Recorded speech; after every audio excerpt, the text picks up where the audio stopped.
funcionamiento y las principales características de los grupos de consolidación. Ante todo, espero y deseo que estéis todos bien de salud. Entonces, el planteamiento inicial era realizar 3 sesiones. Esta primera de hoy, en la que haré una pequeña introducción al concepto mercantil y contable de grupo, pero que vamos a centrar en el régimen especial de grupos de entidades de IVA. Vamos a ver en qué consiste el grupo de IVA y qué ventajas fiscales podemos obtener de estos grupos. Habrá una segunda sesión un poquito más densa y compleja, donde vamos a estudiar el contenido del régimen especial de consolidación fiscal en el impuesto sobre sociedades. Y una última sesión donde vamos a explicar un poco, con ejemplos prácticos, desde una perspectiva más aplicada, el proceso de consolidación contable, ¿vale?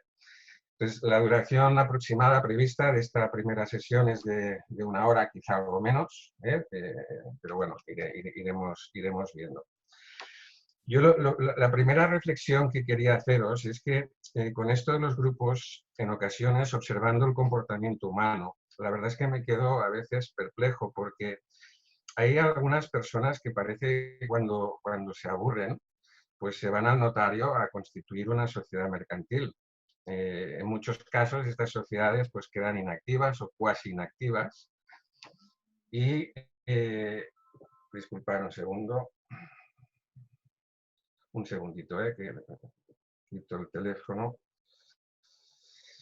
Y bueno, pues cuando les preguntas el motivo por el cual mantienen esta estructura improductiva que requiere, como sabéis, la presentación del impuesto sobre sociedades y la formulación de cuentas anuales, pues a veces ni ellos mismos saben muy bien qué contestar, ¿no? Hay quien constituye sociedades cuando discute con la suegra, otros cuando el día está nublado, hay quien constituye sociedades cuando le duele la cabeza en lugar de tomarse un paracetamol. Bueno, es algo totalmente lícito y legítimo, pero lo cierto es que en ocasiones nos encontramos con situaciones extrañas en las que las empresas van proliferando como las setas y nadie sabe muy bien cuál es el motivo. Desde luego, yo a veces no soy capaz de encontrar un motivo de ordenación o segmentación patrimonial o de sinergias o cualquier mínimo indicio de raciocinio económico que de alguna manera pues, pueda justificar la existencia de determinados conglomerados de empresa.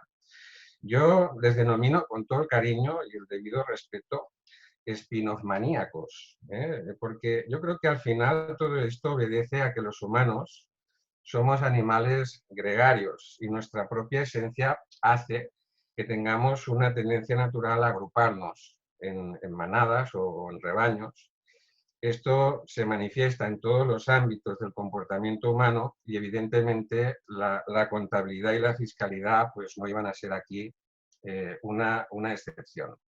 Entonces, los grupos de sociedades se configuran como un conjunto de sociedades relacionadas entre sí a través de relaciones de dependencia societaria.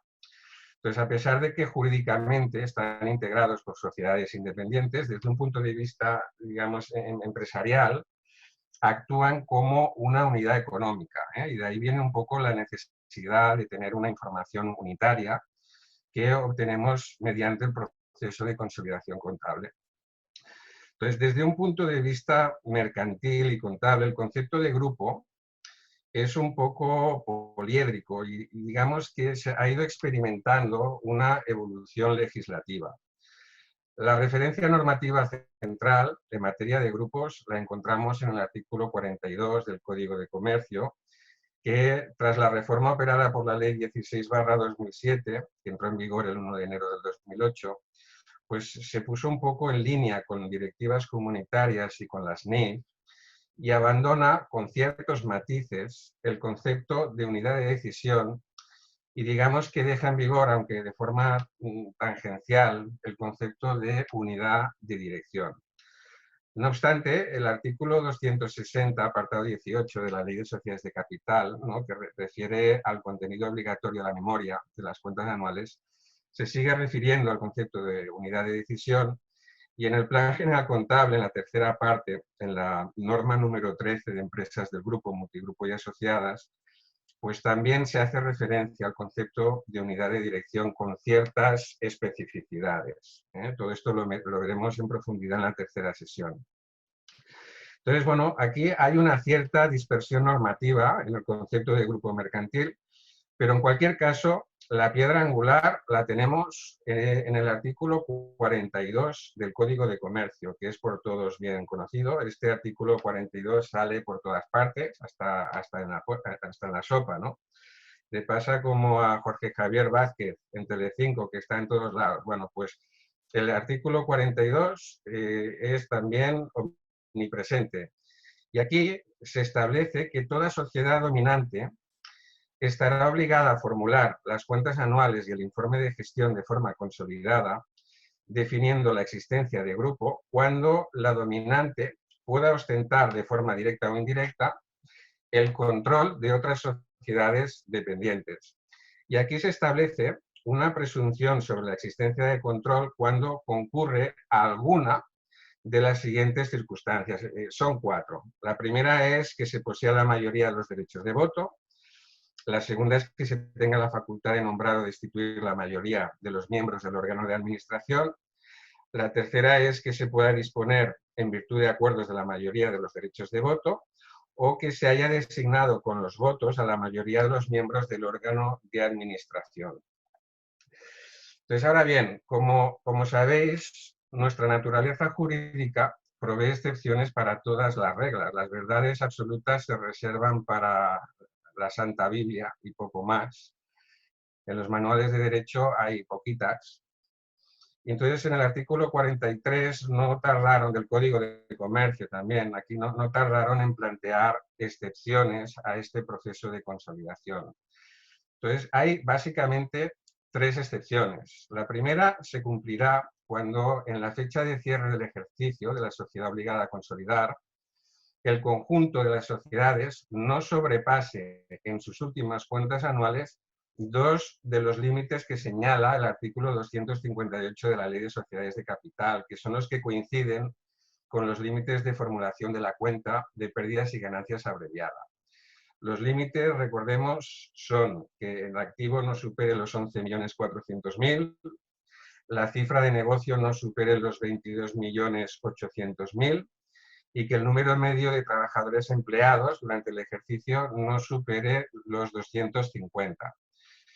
Antes, cuando los límites del balance abreviado coincidían con los de la auditoría obligatoria, había una regla mnemotécnica que, bueno, multiplicando por 2 los límites íbamos saltando de límite a límite, de uno a otro, como cuando jugábamos a la charranca, cuando éramos pequeños, ¿no? O sea, íbamos multiplicando por 2 y esto nos permitía, pues, recordar los límites, pero bueno, esto pasó a la historia porque los 2.850.000 y los 5.700.000 de activo y cifra neta de negocio, respectivamente, de balance abreviado, pasaron a 4 y 8, con lo cual, pues, esta regla mnemotécnica, pues, la perdimos. La segunda excepción, que se establece en el artículo 43, se produce cuando la sociedad obligada a consolidar, que esté sometida a la legislación española, sea al mismo tiempo dependiente de otra que se rija también por la legislación española o la de cualquier otro Estado miembro de la Unión Europea, siempre que tenga esta última al menos el 50% y siempre que los accionistas que posean al menos el 10% no hayan solicitado la formulación de cuentas consolidadas 6 meses antes del cierre del ejercicio. Entonces, para aplicar esta excepción, el artículo 43, pues bueno, exige el cumplimiento de toda una serie de requisitos. Yo no me voy a explayar sobre esta cuestión que es de índole mercantil porque no es el propósito de esta charla, ¿vale? Que el enfoque es eminentemente tributario. Y bueno, finalmente deciros que hay un tercer supuesto de dispensa de obligación de consolidar que hace referencia cuando la sociedad obligada a consolidar participe en sociedades dependientes que no posean un interés significativo ni material para la imagen fiel de su patrimonio ni del grupo. Vale, por tanto, en síntesis podríamos decir que las características fundamentales del grupo mercantil y contable son, en primer lugar, que tiene carácter obligatorio, por el principio de imagen fiel y de publicidad frente a terceros, sin perjuicio de que, obviamente, puedan aplicar las excepciones que acabamos de comentar. Afecta a las sociedades dominantes, dependientes, multigrupo, asociadas, configurando pues, un conjunto consolidable o un perímetro que va a ser el resultado pues, de ir añadiendo, de ir incorporando las sociedades que se vayan pues, integrando en el mismo. Y en tercer lugar, pues tiene 3 métodos aplicables de consolidación que son muy divertidos y sobre los que tengo previsto, como os decía antes, realizar otra webinar para analizarlos con detenimiento. El primero es el de integración global, que es aplicable a sociedades del grupo. Este va a ser para nosotros los fiscalistas el procedimiento más importante porque es el procedimiento válido a efectos del régimen de consolidación del impuesto sobre sociedades, ¿vale? Que veremos en la segunda sesión. Después hay otro que es el de integración proporcional, aplicable a sociedades multigrupo. Y hay un tercero, que es el procedimiento de puesta en equivalencia, aplicable a asociadas y a multigrupo que opten por él, pero que, bueno, a mi modo de ver, esto no es propiamente un método de consolidación, sino de valoración de participaciones.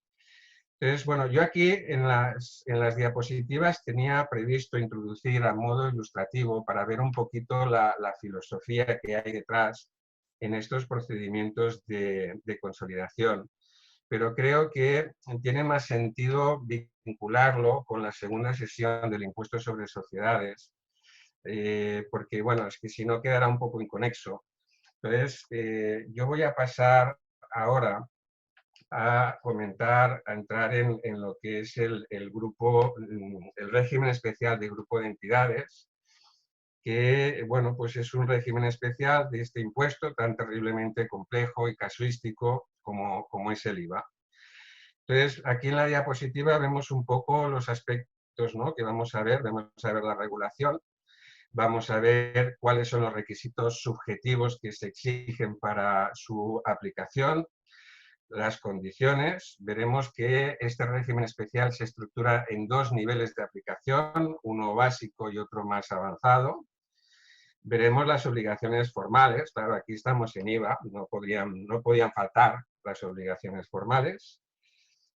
También veremos los incumplimientos, aquí también estamos en derecho tributario, tampoco podían faltar el régimen sancionador, lógicamente. Y luego veremos otros temas de interés donde, bueno, he seleccionado algo de jurisprudencia, lo más relevante, la doctrina administrativa. Esto es como un recopilatorio de los mejores temas de Camilo VI o el dúo dinámico. Luego veremos lo que, digamos, tiene más relevancia, más vinculación con estos grupos de IVA. Entonces, en lo que respecta a la regulación normativa, pues bueno, esto está habilitado inicialmente por el artículo 4 de la sexta directiva, que como sabéis quedó derogada por la actual, la directiva 2612.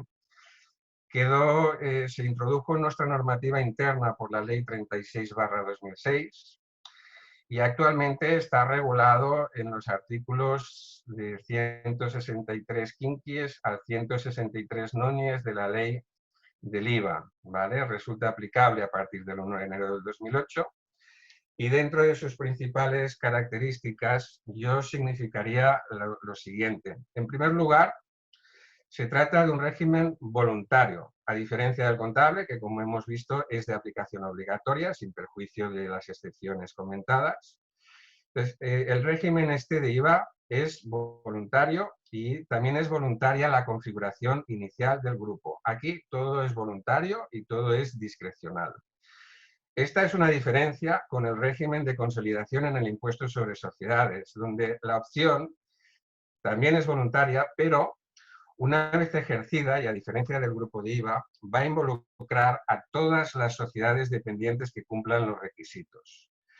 Y aquí hay un matiz importante porque, como veremos después, el grupo de IVA se estructura, bueno, ya hemos dicho, en 2 niveles, el básico y el avanzado. La opción por el básico es totalmente voluntaria y puede afectar a las sociedades que decidamos, Pero una vez ejercida esa opción, si quisiéramos aplicar el nivel avanzado, afectaría a todas las sociedades. Es decir, lo que no puede ocurrir es que una parte del grupo aplique el nivel básico y otra parte del grupo aplique el nivel avanzado. Esta es digamos, la consulta vinculante 428/2011, pues bueno, llega un poco a esta conclusión. La segunda característica es que plantea un tratamiento especial en las entregas de bienes y prestaciones de servicios entre las compañías que integran el grupo. Y la principal ventaja que veremos aquí es que permite eliminar costes en operaciones entre compañías del grupo, siempre que el destinatario esté sujeto a una prorrata o tenga limitada, digamos, su derecho a la deducción del IVA soportado, porque el nivel avanzado permite, como veremos, excluir de la base imponible a la hora de repercutir pues, entregas de bienes o prestaciones de servicio entre empresas del grupo, permite excluir de la base imponible determinadas operaciones y determinadas partidas. El principal inconveniente, como también veremos, radica en que la aplicación avanzada, pues a efectos prácticos, supone una alta complejidad, tanto a nivel de gestión como a nivel de comprobación, porque exige la llevanza, la teneduría de una contabilidad analítica y bueno, una serie de requisitos que luego analizaremos. La tercera característica destacable es que es un régimen totalmente independiente del de consolidación fiscal del impuesto sobre sociedades. Aquí podemos formar grupo en IVA y no hacerlo en IS o viceversa. Y la principal diferencia es que si bien en el grupo de IVA todas las entidades integrantes mantienen la condición de sujeto pasivo, en el impuesto sobre sociedades esta condición de sujeto pasivo se le atribuye únicamente al grupo, lo cual tiene unas implicaciones relevantes que luego también analizaremos. Entonces, bueno, el régimen especial, como ya hemos dicho, se estructura en estos dos niveles, el básico, el avanzado. El nivel básico es aquel en el que únicamente pues, vamos a proceder a efectuar una tributación unitaria y conjunta, adicionando los resultados de cada entidad y que está un poco enfocado a eliminar o a mitigar los efectos financieros del IVA dentro del grupo. Y el otro nivel avanzado, en el que se plantean pues, una serie de singularidades, tanto en la determinación de la base imponible en operaciones intragrupo, y también, como veremos, permite la renuncia a todas las exenciones que contempla el artículo 21 de la Ley de IVA, en los términos y en las condiciones que veremos posteriormente. Entonces, en lo que respecta a los requisitos subjetivos del grupo, el artículo 163 de la Ley de IVA, veis aquí en la diapositiva, nos da una definición bastante cervantina del concepto de grupo, ¿no? Nos dice que se considerará como grupo de entidades el formado por una entidad dominante y sus entidades dependientes que se hallen vinculadas entre sí en tres ámbitos o órdenes: el financiero, el económico y de organización, y siempre que las sedes de actividad económica o establecimientos permanentes de todas y cada una de ellas radiquen en tal. El desarrollo reglamentario del concepto de vinculación pues es poco más que un brindis al sol, porque bueno, el artículo 61 bis apartado 7 del reglamento de IVA considera que existe vinculación financiera cuando la entidad dominante participa más del 50% en el capital o en los derechos de voto de las entidades de grupo, es decir, que tenga el control efectivo sobre las mismas. También nos dice que se considerará que existe vinculación económica, que es el otro ámbito de vinculación, cuando las entidades del grupo realicen una misma actividad económica o cuando, aun siendo distintas, resulten complementarias o en alguna medida puedan contribuir a su realización. Y también asimila la vinculación organizativa a la dirección común en las entidades del grupo. Entonces, ¿por qué decía lo del brindis al sol? Porque al final todo esto acaba en una presunción iuris tantum que nos dice que, cumplido el requisito de vinculación financiera, también se va a entender cumplidos los requisitos de vinculación económica y organizativa, con lo cual, en síntesis, si tenemos más del 50%, arreando que es gerundio. De esto también luego veremos algunas consultas de la Dirección General de Tributos con matices interesantes sobre este particular. Otro requisito subjetivo, tanto la entidad dominante como sus entidades dependientes deben tener sus sedes de actividad económica o establecimientos permanentes en TAI. Canarias, como ya sabéis, queda excluida de este ámbito, ¿vale? No goza de este privilegio. Entonces, ningún empresario profesional puede formar parte de más de un grupo de entidades, ¿vale? Esto es importante. Aquí o somos del Barça o somos del Madrid. Ahora bien, antes del 1 de enero del 2015 y de la entrada en vigor de la Ley 28/2014, la norma hablaba de una participación de al menos el 50%, no de más del 50%, como nos dice ahora. Entonces, claro, cuando se daba la circunstancia, que de hecho era frecuente, de que coincidiera exactamente con el 50%, surgía la duda de qué ocurre cuando una misma dependiente puede tener dos dominantes distintas. Entonces, bueno, en este caso la DGT, en la consulta que os refiero aquí en la diapositiva, la 2429/2008, pues resolvió el tema con una decisión salomónica, ¿no? Y lo que nos vienen a decir es que cuando eso pasaba, ahora ya no puede ocurrir, pues se tenía que optar necesariamente por grupo entre una de las dos dominantes y la dependiente.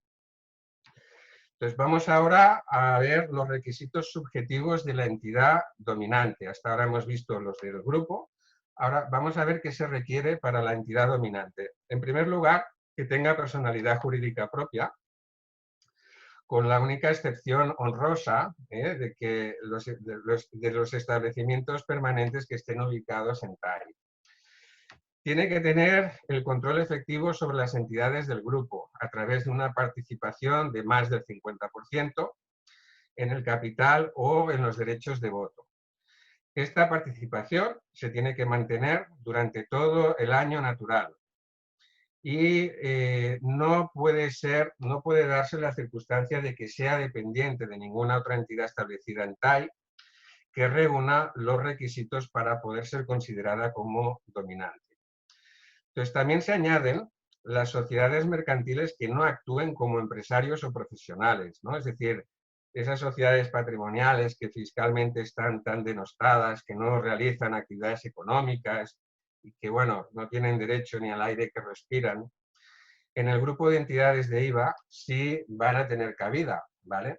Estas entidades patrimoniales, como sabéis, pues no tienen régimen especial en el IES y tributan en el régimen general, pero tienen muy acotados y muy limitados en varios preceptos pues los beneficios fiscales, ¿no? Por hacer un pequeño resumen, bueno, tienen limitadas, por ejemplo, las exenciones de las plusvalías derivadas de transmisión del artículo 21.5 del IES, ¿vale? Y esto está un poco limitado a el incremento de beneficios o la dotación de reservas que se hayan efectuado durante el plazo de tenencia.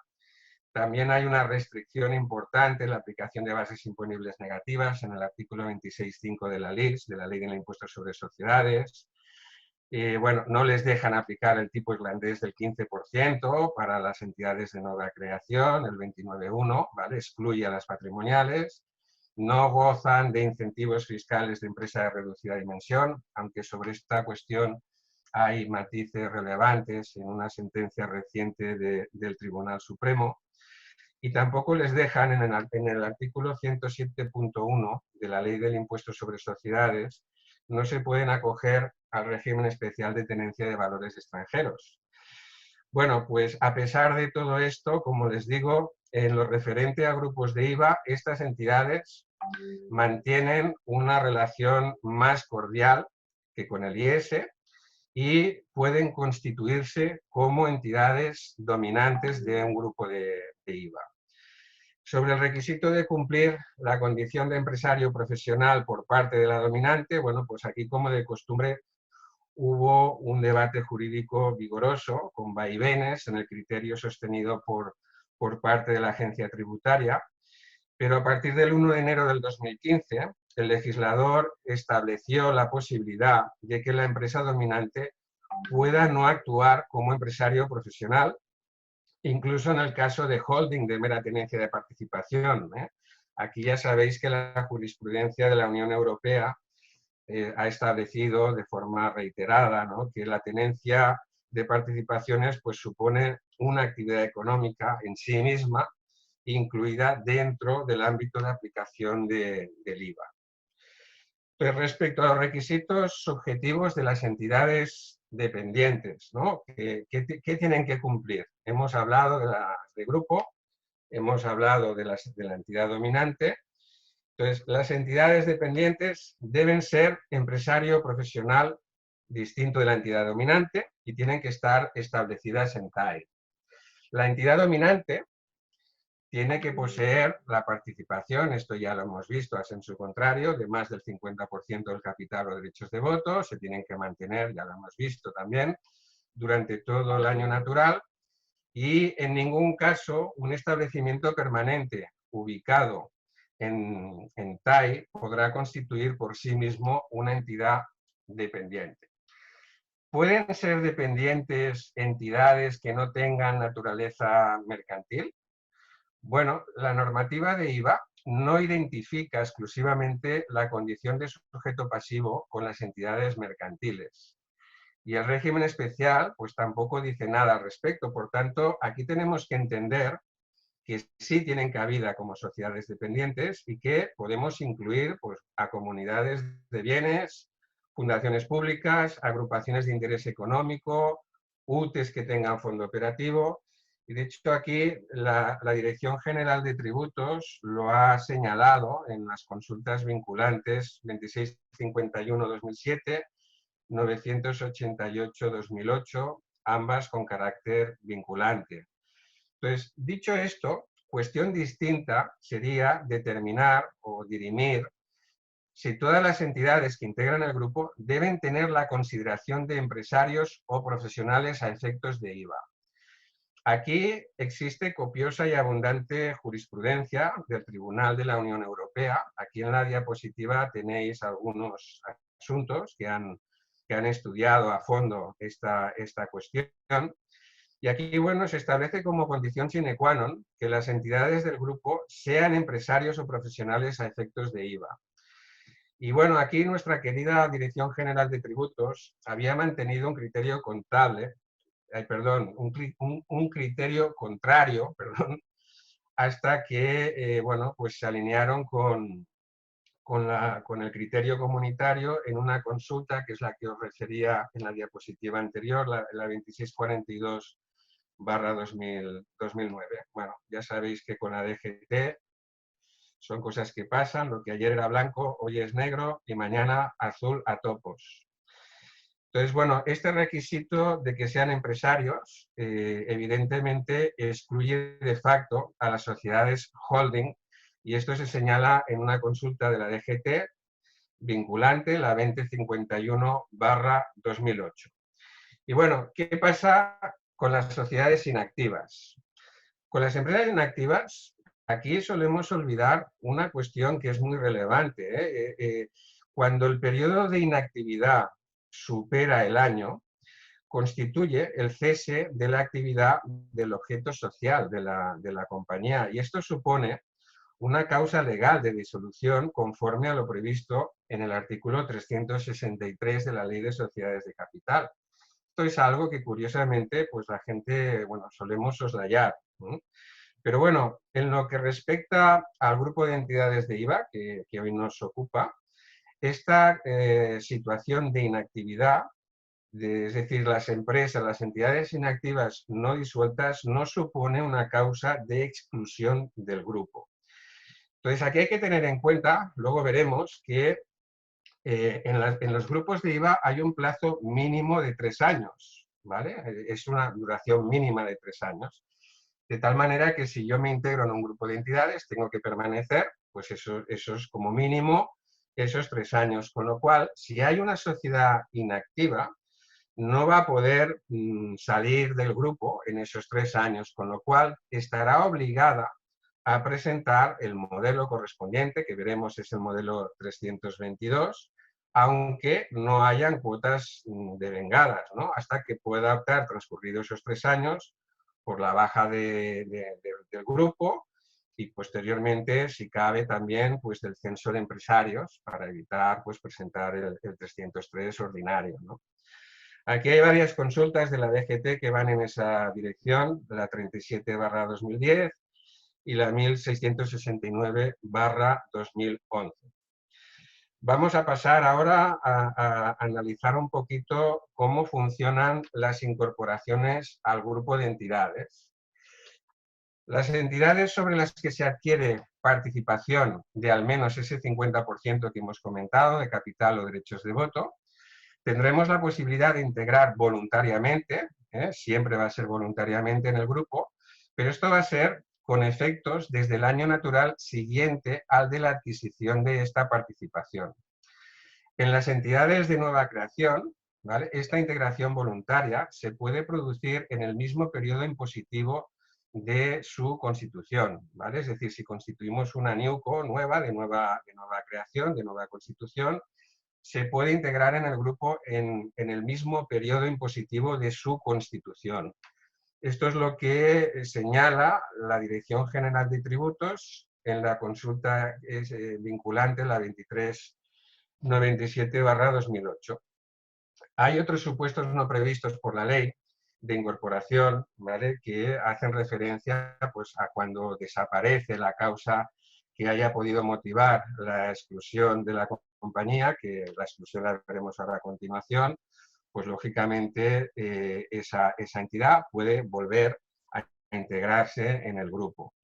Entonces, todos estos cambios y toda esta configuración y perímetro, anualmente la sociedad dominante tiene que comunicar la composición mediante la presentación del modelo 039 y hay que añadir, como veremos, el acuerdo del órgano de administración. Entonces, respecto al tema de exclusiones, el primer supuesto de pérdida del régimen de grupo, es decir, aquí ahora vamos a analizar las circunstancias que pueden motivar o la disolución de ese grupo de entidades o la exclusión.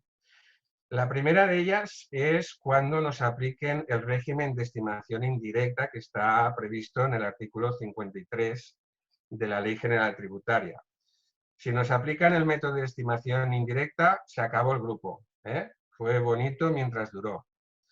Y esto es posible cuando la Administración Tributaria no pueda disponer de datos necesarios para una determinación completa y fidedigna de la base imponible a consecuencia pues, de una serie de circunstancias que vienen reflejadas en el artículo 53, como puedan ser la falta de presentación de declaraciones, una posible resistencia u obstrucción a una actuación inspectora, incumplimiento sustancial de obligaciones contables o desaparición o destrucción, inclusive por causa de fuerza mayor, de libros o registros contables, ¿no? Bueno, aquí también hay que tener en cuenta que hay jurisprudencia del Tribunal Supremo que nos dice que esta opción tiene que ser siempre residual, subsidiaria, tiene que ser siempre el último eslabón de la cadena, el último recurso al que pueda recurrir la agencia tributaria, ¿vale? La determinación de la base mediante procedimientos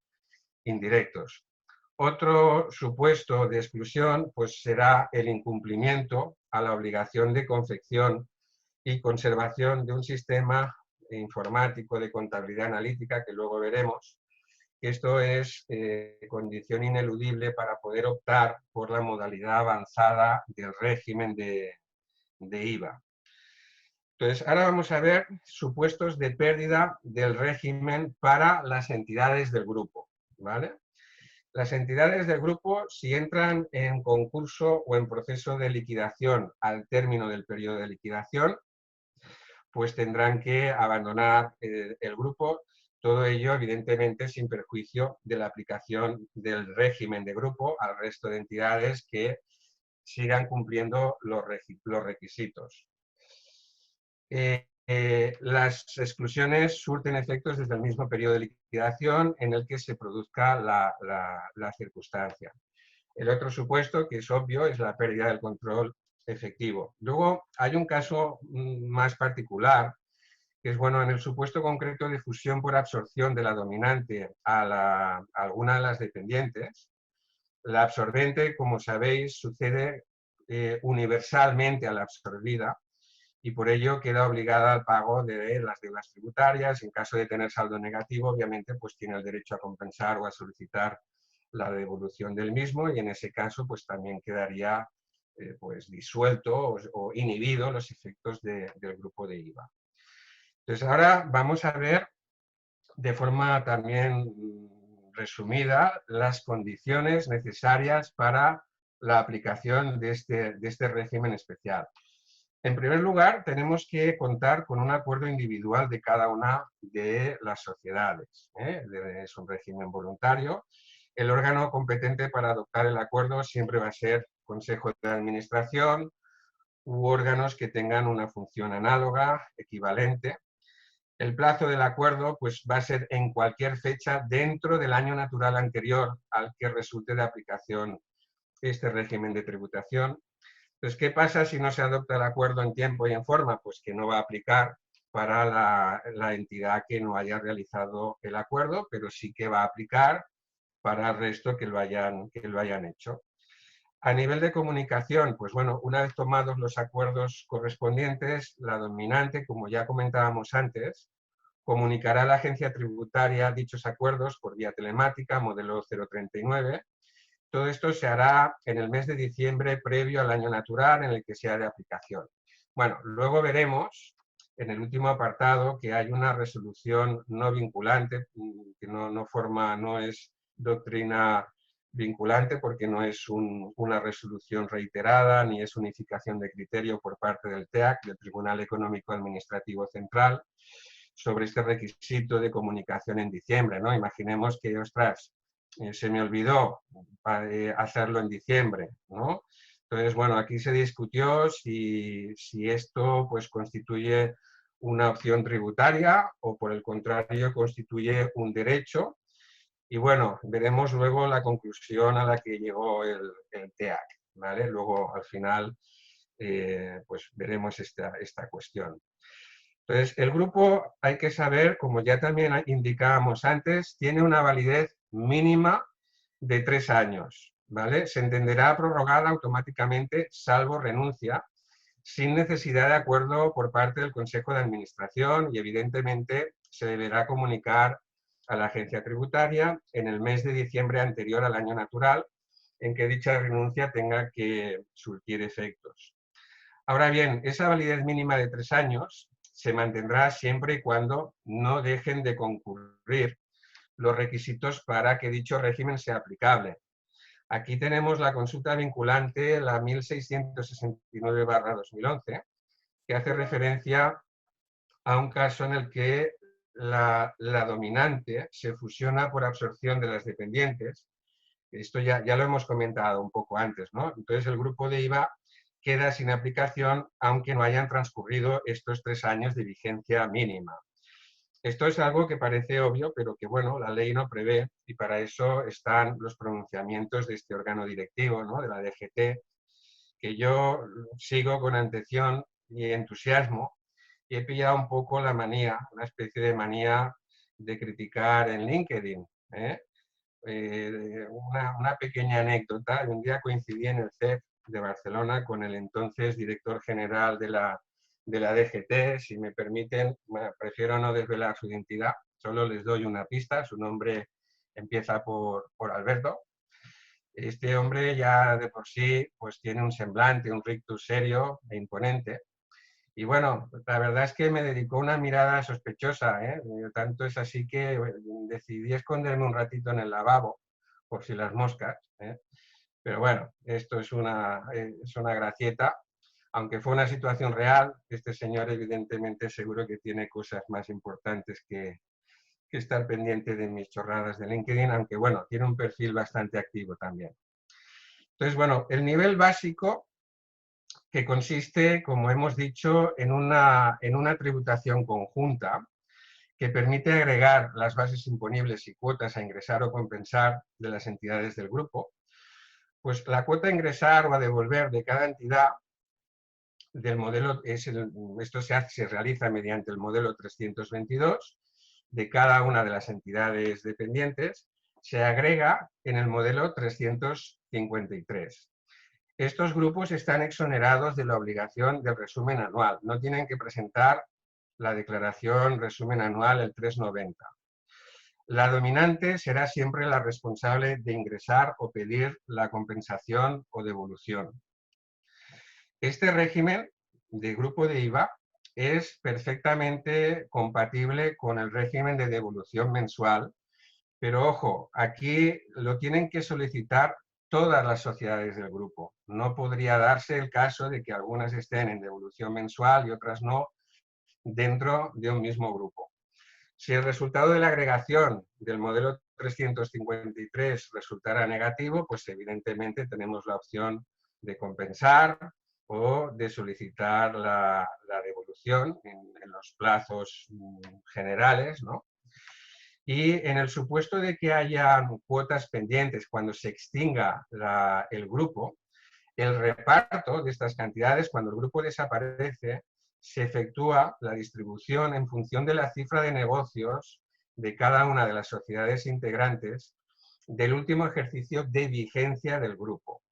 Entonces, ¿cuál es la periodicidad de los plazos de presentación de este modelo 322 y del modelo 353? Bueno, los plazos son mensuales, ¿vale? Y el periodo de presentación y liquidación se extiende del 1 al 30 desde julio del 2017. Antes de julio del 2017, pues era del 1 al 20. Esto se modificó. Y esta característica o esta condición es aplicable a las dos modalidades, tanto a la básica como a la avanzada. Ahora vamos a explicar en qué consiste la modalidad avanzada, que realmente aquí es donde está la madre del cordero y es donde tenemos la gracia, ¿no? Las sociedades que, habiendo optado por la modalidad básica, realicen una segunda opción por esta modalidad avanzada durante el mes de diciembre del año anterior, pues podrán optar, evidentemente, por esta opción. Y como ya hemos dicho, esto tiene que involucrar necesariamente a todas las sociedades. Esto se comunicará a través del modelo 039, y aquí la vigencia no es de 3 años, sino que es de 1 año con prórrogas tácitas de 1 año. Y la renuncia también es por un periodo mínimo de 1 año, sin perjuicio de que podamos seguir aplicando la modalidad básica, ¿vale? Entonces, ¿qué implicaciones tiene este nivel avanzado? Tiene una primera implicación en lo que respecta a la determinación de la base imponible. Tiene una segunda implicación en lo que respecta a la existencia de un sector diferenciado de actividad para todas las operaciones intragrupo, ¿vale? Y tiene una facultad de renuncia que es muy interesante a la exención del artículo 20 de la ley de IVA, 21, en las operaciones intragrupo. Y esto aquí es donde tenemos pues, la gracia del asunto, ¿no? El objetivo principal que persigue esta modalidad de tributación es eliminar los posibles costes derivados del IVA en operaciones que se generen en el seno del grupo de entidades, cuando el destinatario de las mismas pues sean entidades sujetas a regla de prorrata, ¿no? Es decir, sector financiero, asegurador, inmobiliario, sanitario, enseñanza, es decir, todas aquellas empresas que por su actividad, cuando generan actividades que no tienen pleno derecho a la deducción del IVA soportado, pues aquí vamos a tener una ventaja para constituir el grupo de entidades. Entonces, en el nivel avanzado existe sector diferenciado de actividad para las operaciones intragrupo, y aquí hay que tener en cuenta que se afectará en función de la utilización parcial e indirecta de las mismas. Y de aquí viene la importancia capital crucial del sistema analítico contable. Luego hablaremos de ello, ¿eh? El artículo 61 bis.3 del reglamento de IVA establece que dentro de este sector diferenciado que comprende las operaciones intragrupo, debe estar sujeto a la regla de la rata especial, ¿vale? La regla, la rata especial normal que prevé el artículo 103 de la ley de IVA. La opción se realizará en el mes de diciembre para todas las entidades del grupo y deberá adoptarse por el Consejo de todas y cada una de ellas. Ya hemos hablado, plazo de opción 1 año y de renuncia 1 año. Entonces, en cuanto a la posibilidad de renuncia a la exención de las operaciones del 21, el régimen general, ya sabéis que esta posibilidad de renuncia a la exención la restringe por el artículo 22 y establece únicamente la posibilidad de renuncia a las exenciones relativas a los números 20 y 22, es decir, a las exenciones a las entregas de terrenos rústicos que no tengan la condición de edificables y exenciones aplicables a las segundas y ulteriores entregas de edificaciones. Estos dos casos, y solo estos dos, pueden ser objeto de renuncia a la exención por el sujeto pasivo siempre que el adquirente pues, cumpla los requisitos del 22, es decir, que sea otro sujeto pasivo que actúe en el ejercicio de actividades empresariales o profesionales y que tenga el derecho a efectuar la deducción total o parcial del IVA soportado en la adquisición, ¿vale? Entonces, bueno, antes del 1 de enero del 2015 ya sabéis que estas condiciones pues eran mucho más leoninas porque se exigía el requisito de deducción total y esto, bueno, se suavizó por la reforma operada por la Ley 28/2014, que simplificó un poco la exigencia general del 22. Y bueno, en el caso de grupos de IVA, en la modalidad avanzada, se permite la renuncia a todos los supuestos de exención del artículo 21, no solo los que hemos comentado, ¿no? Y además se plantea esta posibilidad de renunciar operación por operación para todas las operaciones intragrupo, lo cual difiere, como veremos después, de la norma comunitaria. Entonces, en el caso de que se trate de una operación exenta del artículo 21 y la entidad haya optado por la renuncia a la exención, hay que tener en cuenta que en la factura se deberá hacer mención de este aspecto citando el correspondiente artículo del 163. Es decir, que aquí prevalece el 163 sobre el 22 de la ley de IVA, todo ello en atención al artículo 6 del Reglamento General de Facturación, ¿vale? Es decir, no tenemos que hacer mención al 22, sino que tenemos que referir en ese, ya sabéis, en la pequeña adición literal, al 163. Otra cuestión que me parece interesante resaltar es el valor prevalente que tienen las exenciones susceptibles de renuncia del 2120 y del 2122 en caso de concurrencia con otros supuestos de exención. Supongamos, por ejemplo, el caso de un sujeto pasivo que adquiere un inmueble con un IVA soportado de 10.000 euros, ¿vale? Y que no puede deducir al destinar el bien a la realización de actividades exentas que no generan derecho a deducción. Supongamos que transcurrido un año, dentro del plazo técnico de regularización, decide vender el bien y en atención a la exención técnica prevista en el artículo 2124 de la ley de IVA, la operación sería sujeta y exenta. ¿Por qué? Porque se trata de un bien cuyo IVA no pude deducir en su adquisición, entonces, bueno, pues su posterior entrega estará exenta. Pero hay que tener en cuenta que esa exención, que es la del 2124, no es susceptible de renuncia en el régimen general, ¿vale? Es decir, fuera de los grupos de IVA. Pero fijaros, en esta operación, en este ejemplo que os describo, también concurre el supuesto de exención del 21-22 al tratarse de una segunda o ulterior entrega con posibilidad de renuncia. Entonces aquí la pregunta es, ¿qué exención aplicamos? ¿La que nos permite renunciar o la que no nos permite renunciar? Esto es importante. Hombre, la cuestión no es baladí, porque si el sujeto pasivo renuncia a la exención y transmite con IVA dentro del periodo de regularización, va a poder recuperar buena parte del IVA soportado, que no fue deducible en el momento de su adquisición.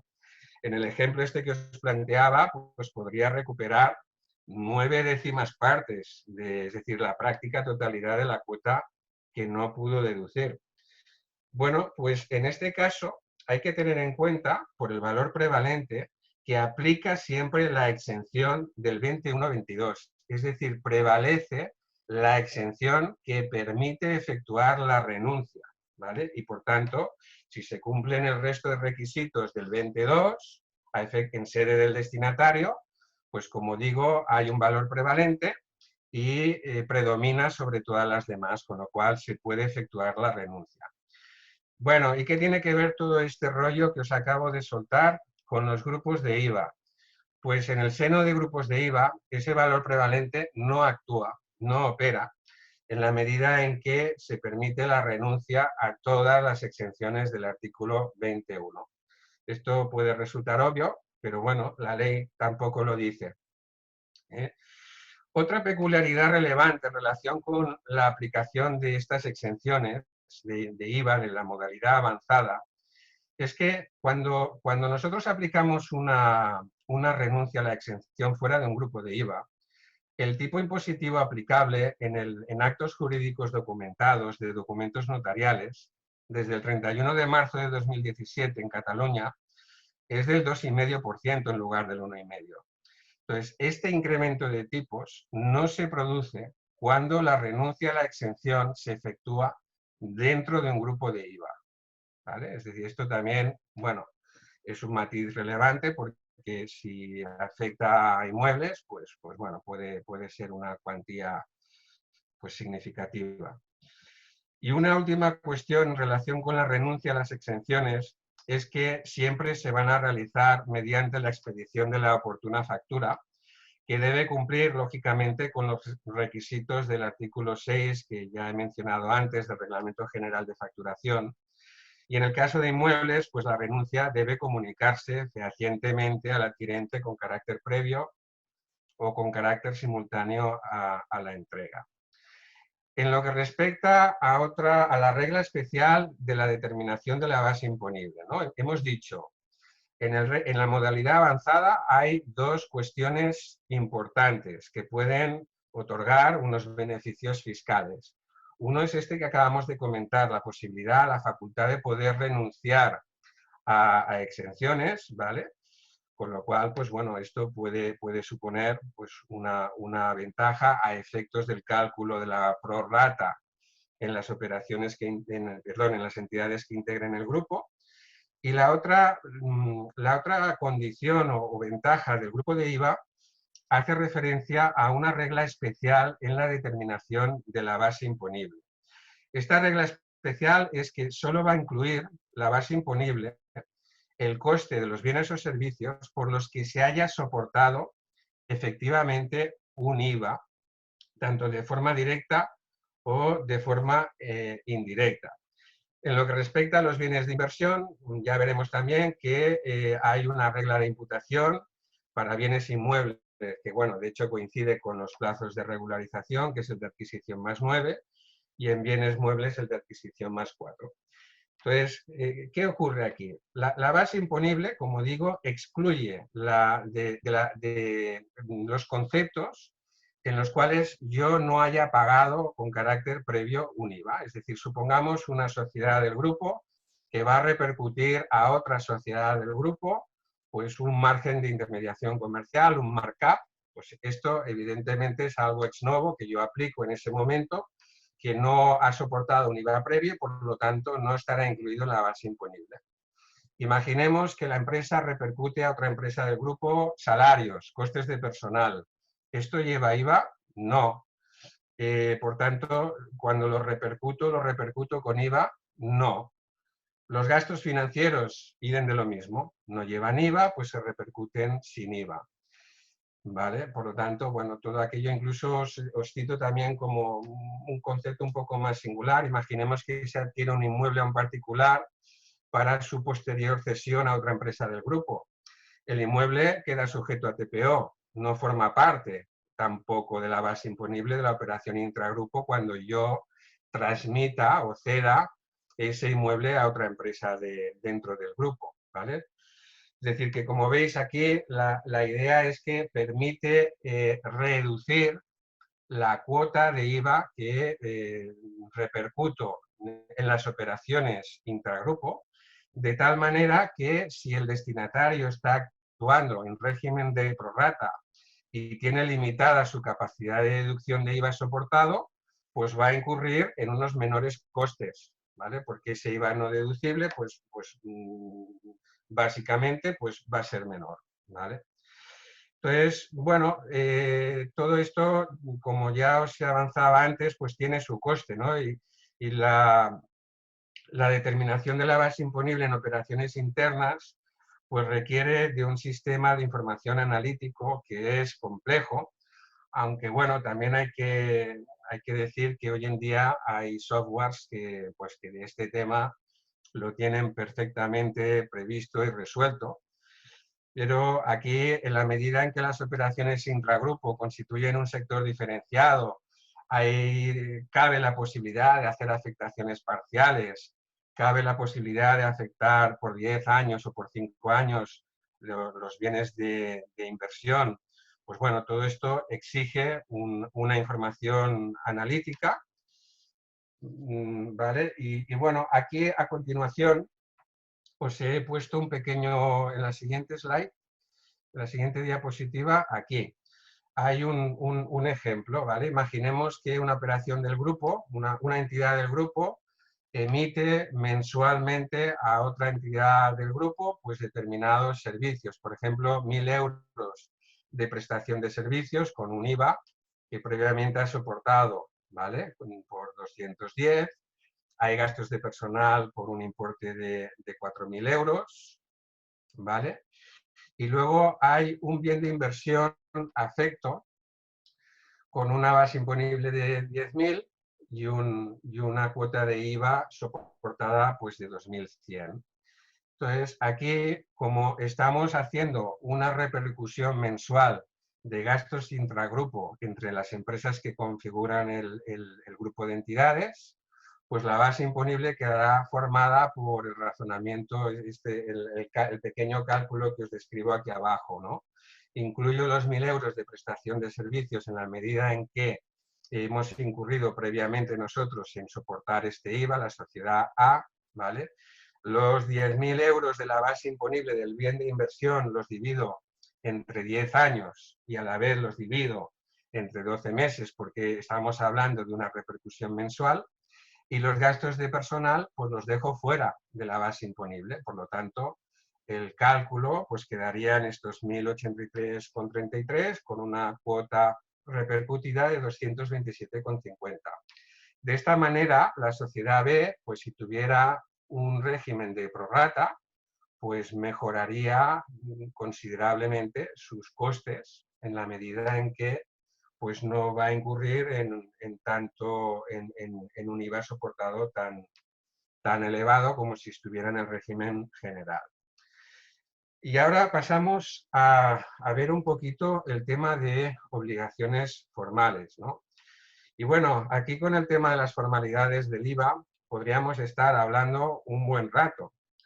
Dicen que lo cortés no quita lo valiente y en el IVA lo formal no debería quitar lo material.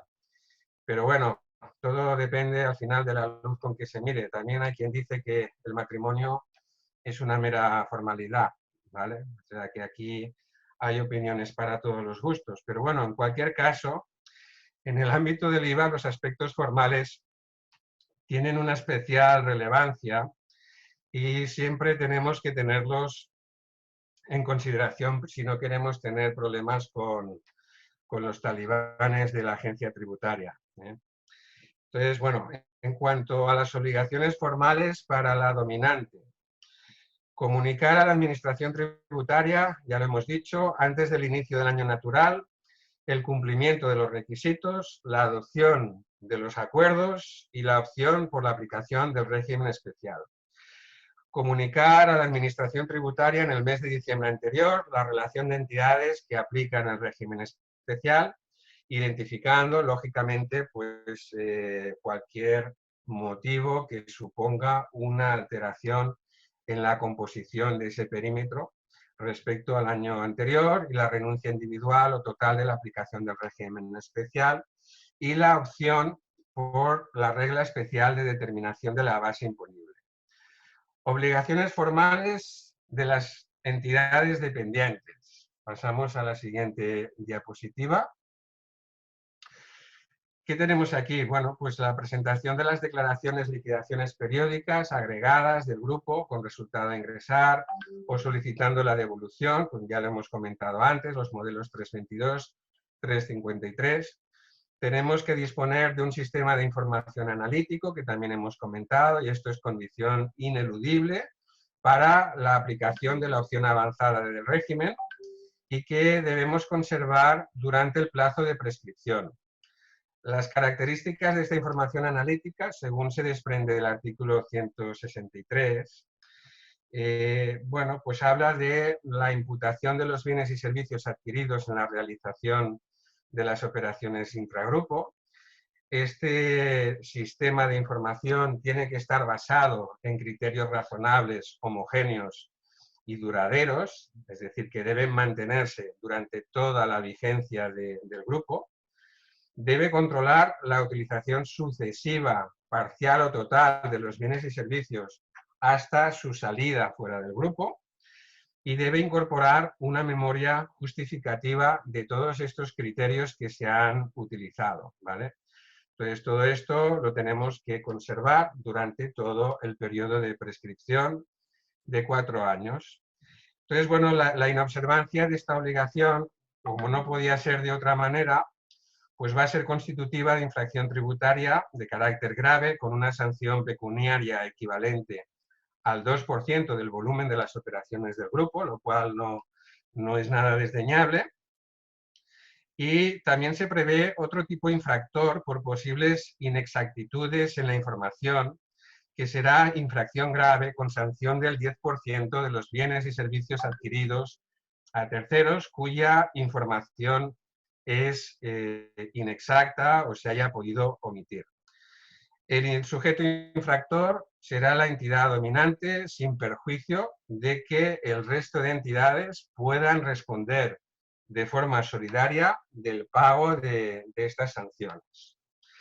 Y bueno, ya por último vamos a entrar aquí en las otras cuestiones de interés, ¿vale? Yo aquí he intentado recopilar un poco las cuestiones que me han parecido más relevantes en torno al régimen especial, ¿no? Lo primero de todo es, bueno, ¿qué pasa cuando hay una declaración agregada extemporánea? Pues evidentemente esa declaración extemporánea, el modelo 353, aquí no cabe duda, va a estar, siempre que no medie requerimiento previo, sujeta al recargo del artículo 27, siendo responsable de ello la entidad dominante. Entonces, ¿qué pasa si se ingresa en plazo la cuota agregada del modelo 353, pero resulta que hay una extemporaneidad en el modelo 322, sin cuota, de alguna de las entidades dependientes? El 322 ya sabéis que es sin cuota, es una obligación más formal, más informativa, porque la cuota se integra en el modelo 353. Bueno, pues aquí tenemos una sentencia del Tribunal Superior de Justicia de Madrid, que es la 919/2013, la Mar de Mona, en la que se discutió esta circunstancia. Es evidente que estamos ante un incumplimiento de requisito formal y, por tanto, de una forma o de otra, vamos a pasar por caja. Pero ¿cómo pasamos por caja?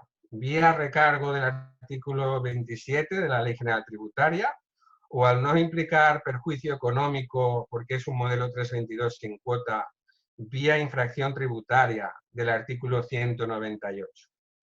Bueno, pues después de las correspondientes divagaciones teleológicas, el artículo 27 y su recargo pues se impuso por goleada, ¿no? Esto es lo que nos vino a decir el TSJ de Madrid.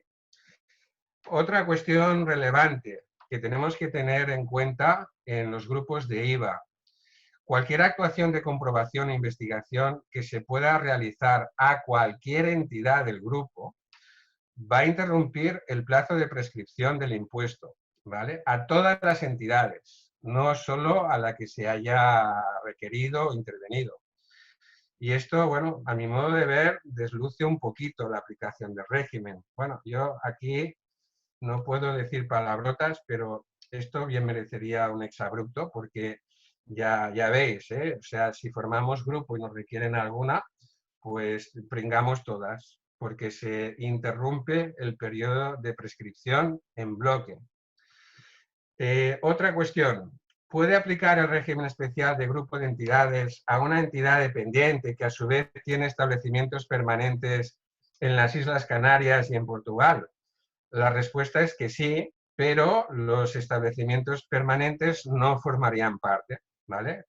Y esta es digamos, la conclusión a la que llega la DGT en la consulta 674 del 2008 vinculante, ¿vale? Otra cuestión en la consulta vinculante 3919. La entidad consultante aquí, pues bueno, establecida en TAI, está participada al 100% por una entidad establecida en Francia y asimismo esta entidad establecida en Francia posee el 100% de otra que está en TAI. Entonces aquí la cuestión que se analizó es si las dos entidades que están en TAI pueden formar grupo o no pueden formar grupo de IVA. La respuesta es que no, porque bueno, esta cuestión pues no está prevista, no está regulada concretamente en este régimen especial. Aquí esto también es una diferencia que veremos en la segunda sesión con el impuesto sobre sociedades, pero a efectos de IVA aquí no se va a poder ejercer la opción. Otra cuestión, consulta vinculante 2298 del 2015, ¿no? Aquí la consultante es una entidad de crédito que tributa en el régimen de grupo. Y bueno, en definitiva, aquí lo que pasa es que se produce una dilución en la participación, ¿vale? Es decir, ¿qué pasa si por ampliaciones de capital, operaciones de reestructuración, ese 50% pues me diluyo, queda en menos? Pues bueno, esto aquí en principio quedaría fuera del grupo, ¿vale? Fue bonito mientras duró. Lo que pasa es que aquí hay que tener en cuenta otra cuestión que es la que viene a continuación, ¿no? Que es otra consulta vinculante, que es la 1943 del 2018, ¿no? Que aquí lo que nos dicen es, imaginemos una entidad que es dominante de un grupo de entidades y ostenta una participación indirecta que es minoritaria de otra sociedad, pero sin embargo tiene la mayoría de los derechos de voto. Entonces aquí se plantea la duda existencial de, bueno, si cabe la posibilidad de integrar la sociedad en el régimen especial de grupo de entidades en IVA, teniendo en cuenta esta circunstancia, ¿no? De que la participación indirecta es inferior al 50%, pese a que se ostenta la mayoría de los derechos de voto. Bueno, pues aquí la DGT nos dice que sí, en la medida en que la posesión de la mayoría de estos derechos de voto permita tener el control efectivo de la entidad participada, ¿vale? Entonces, en la medida en que esto se produzca, pues se podrá integrar en el régimen especial de grupo.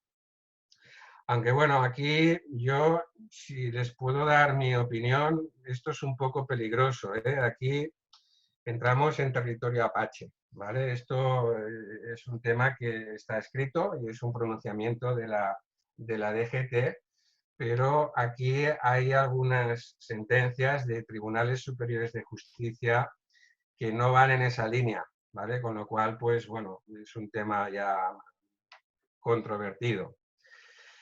Y bueno, luego hay por último, ya para finalizar esta primera sesión de grupos de IVA, hay una resolución del Tribunal Económico Administrativo Central de Madrid, que es la 1142/2016, que ya he referido antes. Como he dicho, pues no es criterio reiterado ni unificación de criterio, por tanto, no es doctrina vinculante, pero bueno, no deja de ser la opinión del Central.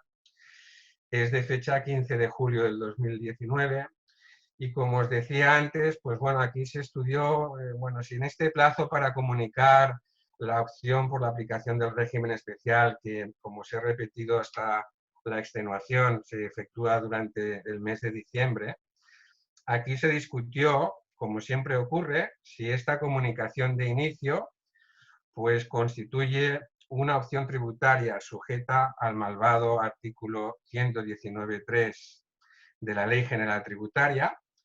Este artículo lo que nos dice es que las opciones tributarias pues se ejercitan en plazo o hasta luego, Lucas, ¿vale? Es decir, o lo haces cuando toca o no puedes hacerlo ya, o si por el contrario se trata de un derecho tributario que ostenta el contribuyente y que por tanto pues no está supeditado a su ejercicio en un plazo determinado.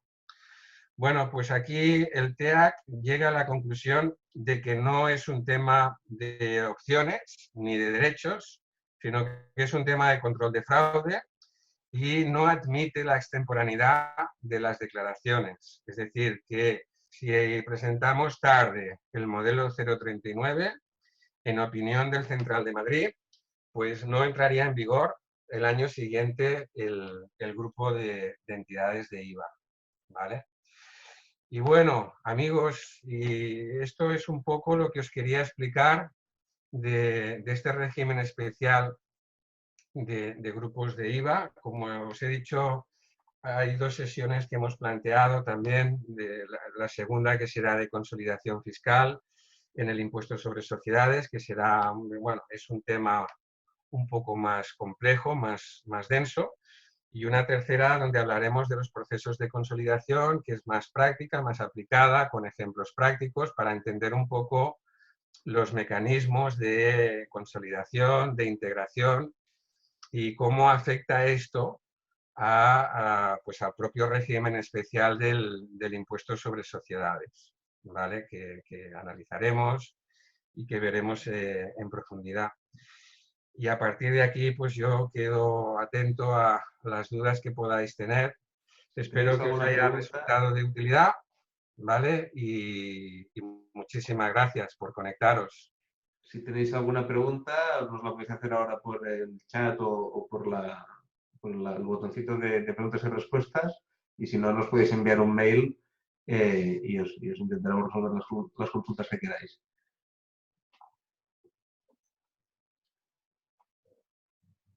De momento no hay preguntas.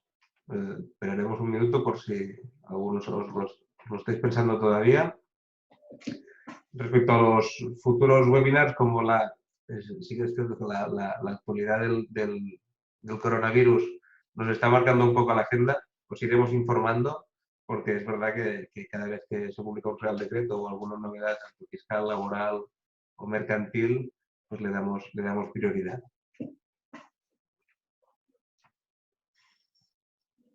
Oye, esto es estupendo. No veo dudas. Ah, bueno, Mira, una pregunta. La pregunta va relacionada con los grupos de IVA. Tributan en territorio foral, es decir, aquellos grupos en los que no tienen ninguna exclusión entre empresas, territorio común y País Vasco.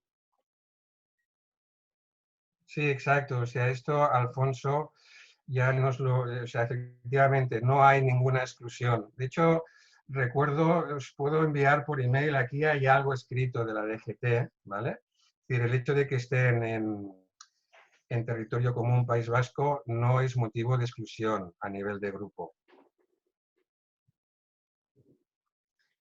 Y bueno, nos preguntan si...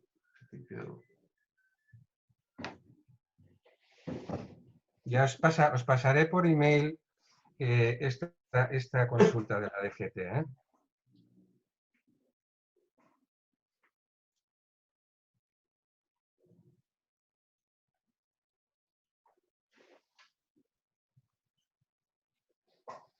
Muy bien, bueno, pues, si no hay más preguntas, lo dejaremos aquí por hoy. Y bueno, muchas gracias por vuestra atención, gracias José Manuel, y bueno, nos seguiremos informando. De nada, un placer por mi parte. Gracias a todos y un abrazo. Bien, hasta luego. Adiós.